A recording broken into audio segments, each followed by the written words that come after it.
азиз, ман Шукрона. این لحظه میخوام با شما اوج برق سخن گویم. مسئله خیلی مهم است. گوش قطع باشید. دوستان عزیزم، آیا میدونید برق برای چه لازم است؟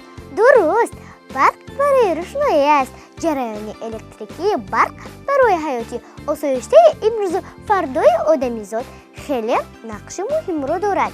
فشار بلند و مسافه وسیع آب جریان الکتریکی را به وجود می آورد و از آن ما قوه برق می گیریم. یعنی آب شرشره‌دار توربینه ها را به حرکت درآورده جریان الکتریکی را حاصل می کند.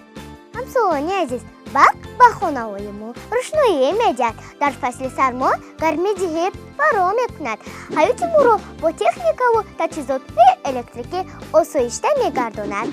بینید امروز ما با شرافت خدمت رسانی جریان الکتریکی در خانه و منزل‌هایمان برق همیشگی داریم. گرم و سیر و تازه و پاک هستیم.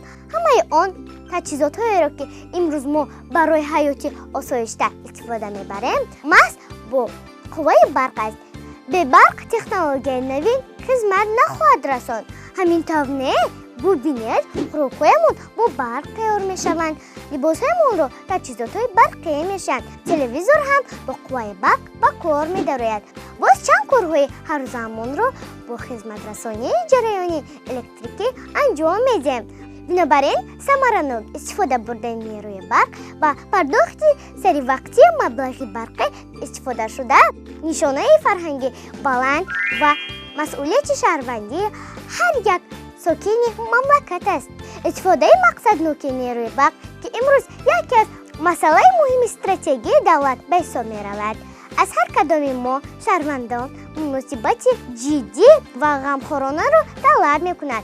بنابراین دوستان عزیز من، باید از صرف زیادی بیهوده و بی‌موقع خودداری نمایید. این عملی بیهوده‌کاری‌های ما غیر استانداردی به حساب رفته ضرر به دولت، ملت و پیشروی‌های آینده‌مان خواهد شد. دوستان کوشش کنید که برق ثمرانok استفاده شود. هرگاهی که از یک خانه به خانه دیگر می‌گذرید، حتما چراغ برقی را خاموش کنید یا اینکه از خانه‌تان و بیرون که برآمدید خاموش کردن برق و تجهیزات‌های الکتریکی را هرگز فراموش نکنید. این اقدام هم برای بی‌خطری و هم برای کم خط گشتن برق احتمال دارد. استفاده صرفه‌کارانه نیروی برق و منفعت همگان است.